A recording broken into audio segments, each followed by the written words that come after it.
Hey y'all, it's your girl Miss Ray, and welcome to the podcast. So today we are going to be talking about dysfunction. I was thinking about the reality TV shows that's out, and I used to watch them back in the day, like long time ago. This was back when Basketball Wives was out, like popular. But I was watching it because I wanted to understand, like, how they were just so relatable to people. And I get it. People be around fights and family members getting drunk and fighting with each other and coming together and talking behind each other back. Like, it's reality. It's the reality that we live in, and I understand that it have us in such a chokehold. But baby, in this season of my life, I can't afford to be around dysfunctionality.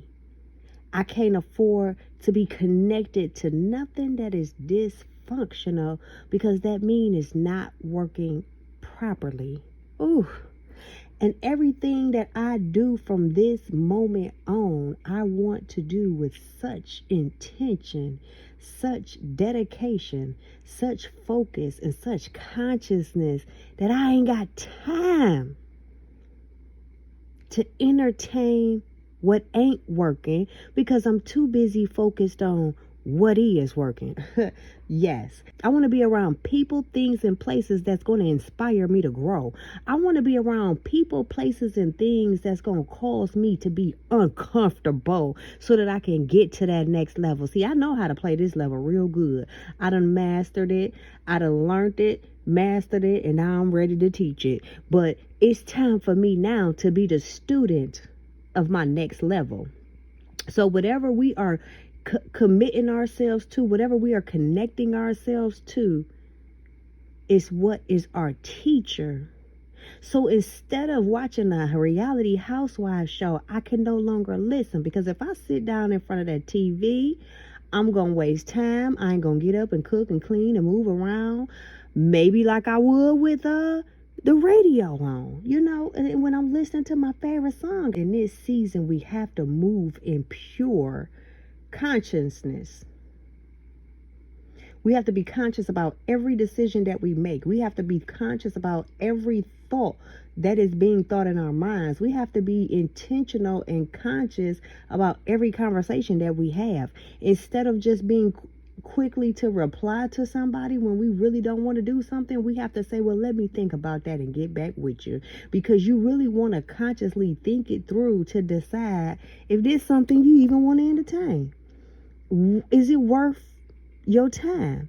Because that's part of self-care. When you so focused on what you got going on, and you have to recognize the distractions that can come up and try to sidetrack you and get you off schedule, off your course, get you out your element, take you out your emotion that you might be in a happy place, and now you all angry and frustrated and full of anxiety.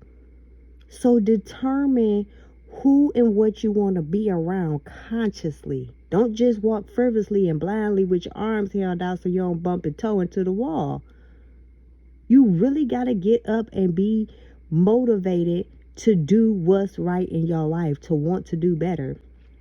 And I guarantee you, when you start getting up and seeing the results, like I'm big on lists. I am big on making to-do lists. And I'll do a whole video about that. But making that to-do list and then scratching off the list when I'm done, what? It make me feel so good, like I accomplished something today. A person that I'm connected to said that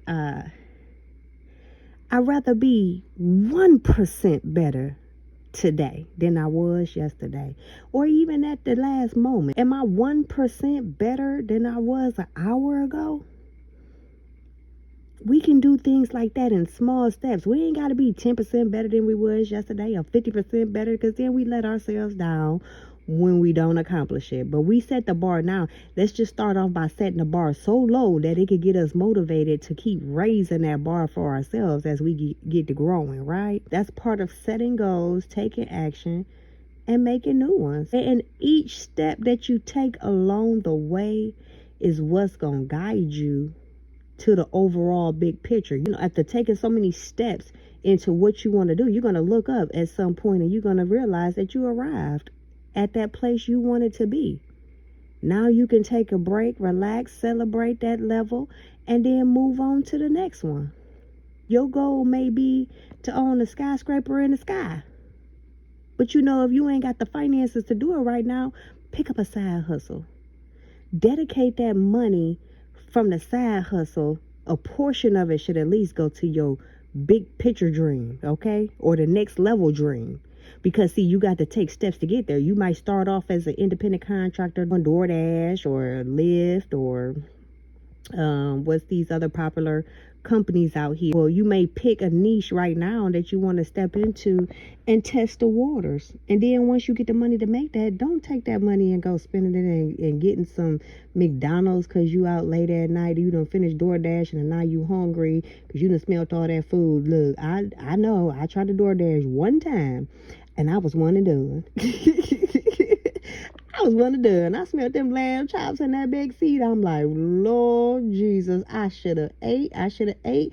Why come nobody created a manual for drivers when they get ready to get started to say, make sure you eat first. make sure you realize your gas tank should be full because you might be driving across town. Like, it should come with a manual. But it got to take somebody like you to go through that side hustle and really nurture it and taking it, like, grasp it in and go full-fledged and then create a system for it. And once you create that system for it, now you're able to teach it to others. You got to learn before you earn, okay? So if you taking the time to learn the process and you master that process, now you have the ability and the capability to put it on paper in a teachable format to align with the way that you would normally do it to make your day the most efficient. When I was in STNA and I first started out in high school. I was working in a nursing home in high school, okay, at 17 years old. And I got in there and they told me that I had 12 rooms. I'm a teenager. Okay, I know I got the strength and energy and ability to do so, but y'all ain't about to run me ragged up in here. You know what I'm saying? So I'm up there going back and forth. The first thing I tried to do was go room by room. Give them a shower, make their bed, whoop de whoop. Like, I was trying to do that. I didn't know. Nobody really trained me on what to do. They just took me room by room to do that. So, and it was like one day of training, basically. It was like throw you to the wolves because we short staff type stuff.